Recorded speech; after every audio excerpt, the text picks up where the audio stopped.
Good morning, Andre here from Peak Motorcycles. I'm here in South Africa and today is the fourth and probably final day of my mini tour of the Western Cape and the Karoo. So it's been so much fun, especially yesterday. I think that's been one of the best riding days I've had all year, if not ever. Today I'm going to set off from where I stayed overnight in Worcester. I'm going to do, I think, one mountain pass to the west of here, then head down to Franschhoek, do the Franschhoek Pass if it's open. And then from there I'm going to head down to the Cape of Good Hope. I thought, as I'm here, I might as well do a run down there, then back up via Chapmans Peak, which is supposed to be a very scenic ride. After which I'm going to head back to Somerset West and drop the bike off. Now today, the reason why I'm in the shade is because the sun is up already and it's incredibly hot. It's about 9:30 in the morning. It's due to hit 34, 35, maybe even 36 degrees today. So I've actually foregone my normal Peak Motorcycles riding base layers, and instead I'm actually wearing a thing from a company called Zerofit, who I met at Motorcycle Live in the UK a few weeks ago. Now they had all of their cold weather gear on show, and I mentioned I was coming to South Africa, and they very kindly said, well, we've got this hot weather gear as well if you want to give that a try and tell us what you think. So I'm wearing a Zerofit Coldskin 20 to 40 Celsius base layer, which is this.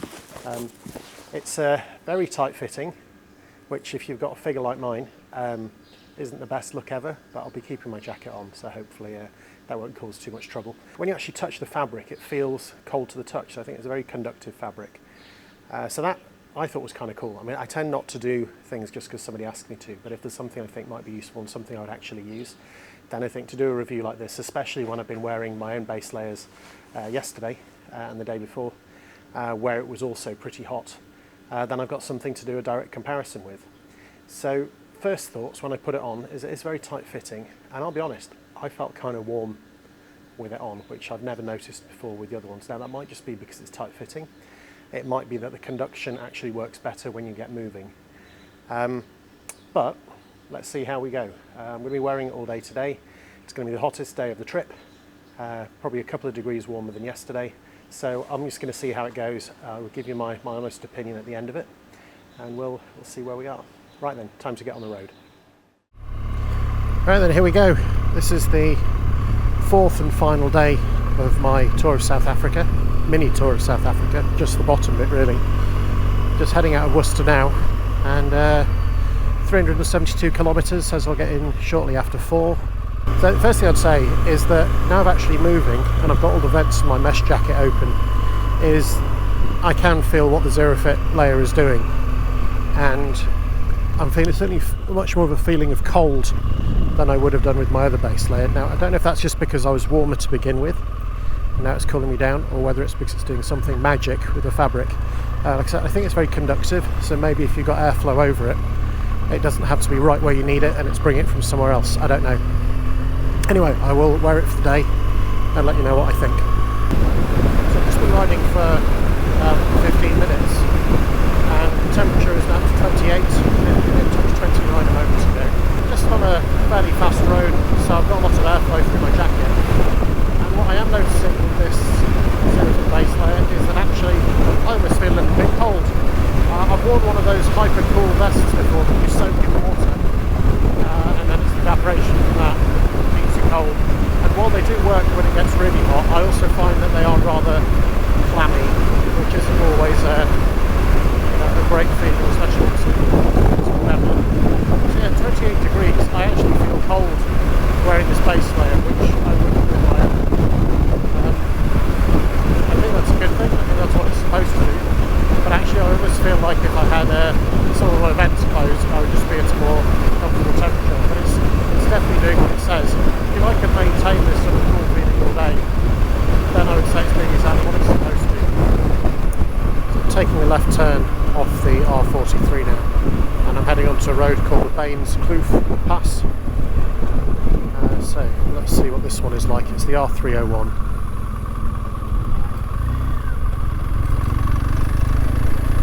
And I guess I'm heading up maybe that direction. So not that it's a road sign I've seen before here or at home, but I've just passed a road sign on this Bains Kloof Pass that says warning leopards for the next 23 kilometres. I mean, that sounds like a lot of leopards. If I see one, I'll be happy. so I should keep my eyes peeled and hopefully have the camera running when I pass them. This bit of the road is just absolutely glorious. It's immaculate tarmac, it all looks brand new. Very crisp white lines painted on it, and it's incredibly smooth. Probably the smoothest road I've had since I've been here. What I would say is that while they don't have crash barriers, they have lots of large rocks on the left. And while I appreciate that they are stopping me from plummeting down the bank and into the river, I'm pretty sure they also don't give very much, even if they get hit by a motorcycle. So yeah, I'll try and stay away from those if I can. Part of me did wonder if, you do actually see any leopards here, or whether it's just a sign for, tourists like me. But then I suppose the water supply is down in the valley. It's dry season, so there's probably not a lot of water up the hills. So maybe if the road does follow the river all the way up, then there is a slight chance that I might see one. If not, well, I'll get by just enjoying this road. It's absolutely stunning. Unfortunately, or fortunately, depending on your perspective, it all seems to be paved. I mean, it is beautifully paved and landscaped, which is lovely with all these rocks and things. So I'm sure if you're here in a car or on a motorbike that doesn't have tyres, then this is probably one worth doing. I think it's very, very beautiful. There's a lot to see. It's very close to Cape Town. You could even just do it in a bit of a run out, even if it doesn't quite have some of the drama of the dirt roads that I've been doing yesterday. Wow, that looks pretty dramatic. So this is looking down from the road up the Bains Kloof Pass down to the right. You see it opening up to this big expanse of farmland. Well, I'm almost down the bottom now, and it's been a really fun road to ride. And you know what, if I'd done this at the beginning of the trip, I'd probably be waxing lyrical about how much fun this is, because as paved roads go, this has to be one of the best. Incredible scenery. Okay, I didn't see any leopards, but the quality of the road surface, the views, lack of traffic, everything about it is stunning. So right now I'm heading up to Franschhoek. I've just passed a sign that says the pass is closed 9 till 5 Monday to Friday, which is unfortunately right now because it's a Thursday, which is a shame. I'm going to keep going just to have a look at Franschhoek and see if there's any change there, or if there's any chance of getting through close. This is the start of the Franschhoek Pass, so let me see how far I can get. I expect I'm going to get stopped halfway up, but if I can do a bit of it, maybe show the view, that would be better than nothing. So I've just ridden through the pretty village of Franschhoek, and lots of French named vineyards and farms and hotels around the place. I'm just on the first bit of the Franschhoek Pass, and as you can see behind me, it's closed. It's closed Monday to Friday. I think when I first arrived I looked on the Sunday and it said it was open with a stop and go, which it would have been on Sunday. Unfortunately today is Thursday, and I'm not going to wait around here until 5 o'clock to ride over it. So unfortunately I'm going to have to skip this bit, and I'm just going to head straight down to the Cape of Good Hope. Tough day. I think what I am finding is that the closer I get to Cape Town, the more and more paved roads, in fact it's almost entirely paved roads, that there are to take. I'm sure there might be a few farm tracks and things, but it's nothing like up in the Karoo, which is also a bit of a shame, but I think there's other things to see, so I'm going to try and do what I can with that. I think coming back down from here I have to head back through Franschhoek and then head south from there. So I'll try and pick out a few things on the way, but a lot of it will be road riding. I think it's quite a built-up area as well, which is unfortunate, but yeah, really looking forward to seeing a bit more of the area south of Cape Town. So I'm heading back down now from the little bit of the Franschhoek Pass that I could ride up. It's nice to see that it's not only me that thinks they might be able to get through. I think that guy's going to have some fun turning around, unless he's actually taking some material up. As I come down the N1 into Cape Town, there's a lot of traffic, definitely the most traffic I've seen everywhere. But there is this quite remarkable view of Table Mountain. So I must admit, this is a lot more about what I thought the ride all the way down would be like. The Atlantic Ocean to my left, mountains to the right, sweeping road. Okay, there's baboon warning signs, and beware of the penguins. Well, the penguins crossing signs. So I'm just turning in to Cape Point, which I think is the road that's going to take me as close as I can get to the Cape of Good Hope. Looks like you have to pay to get in. I suppose that's not unreasonable for a location like this. Well, I'm through the barriers here at the Cape of Good Hope. Let's hope it's worth it. So 100 rand for South African nationals, I think 200 if you're from a dependent country, and 400 if you're from anywhere else. Here we are, folks. I think you can actually walk all the way to the end. Unfortunately, I don't think I have time for that today, so I think this is going to be a quick photo stop, back on the bike and heading north again. So this behind me is the Cape of Good Hope. It's the most southwesterly point in Africa, and as you can see, it's probably the most touristy coastal place I've been to so far. This place is absolutely crawling with people. I did manage to get a couple of photos by trading photo skills with the gentleman, so thanks to him for that. But if you look around, it's just full of tour buses. I think people literally come here, they take the picture at the sign, much like I did. The sign is the one you can just see over my shoulder, just in there. So yeah, they get the picture done at the sign and then you've kind of done it. Unfortunately, there's almost a queue for the sign, even though there's two halves, so that they can try and get as many people through as possible. Right then, I think that's enough of this. I'm now going to get back on the bike and go and take it back. But I've got one more thing to do, and that's going to be Chapmans Drive. Right then, that is that. Time to get out of the Cape of Good Hope, because it's just crawling with people.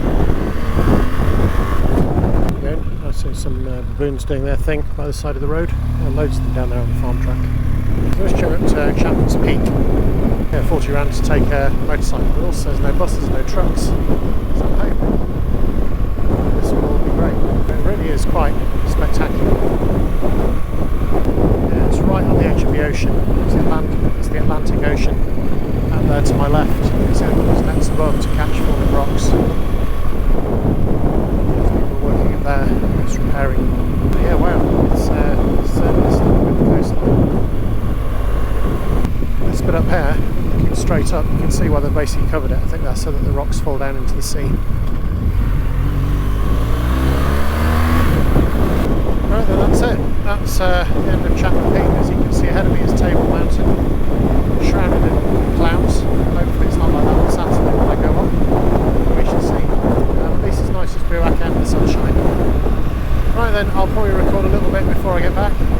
Is that the road to get around the north side of Table Mountain, and it gives you quite a good look. And now that the sun has come out, I'll show that.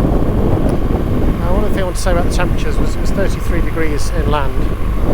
As I sort of got around to the end of Cape of Good Hope, particularly up on the western side of the peninsula, the temperature dropped quite a lot, down to about 23.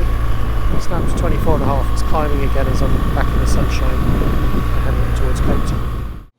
So that's it. That's me all done. That's the end of my fourth day. It's quite nice to be back and to get my biking gear off and the helmet off. It's lovely and warm here in South Africa, even this afternoon. I'm quite looking forward to having a shower and maybe even having a day off any bike tomorrow. First of all, big thanks. So big thanks to Hex Microsystems, so Stefan and the guys, for actually letting me take out one of their development bikes. He did say that they sit around a lot of the time and don't really get ridden. But I don't know if 2,000 kilometres of roads and trails in 4 days is quite what it needed. But yeah, it's the first time I've ridden a GSA for that long and absolutely loved it.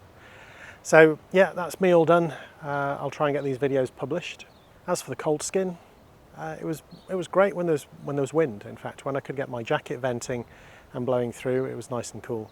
When I couldn't, when I was going slower, actually it was pretty warm. And even now, I could tell the difference taking my jacket off and just being out and having the wind blowing over it. So yeah, I think they're all right.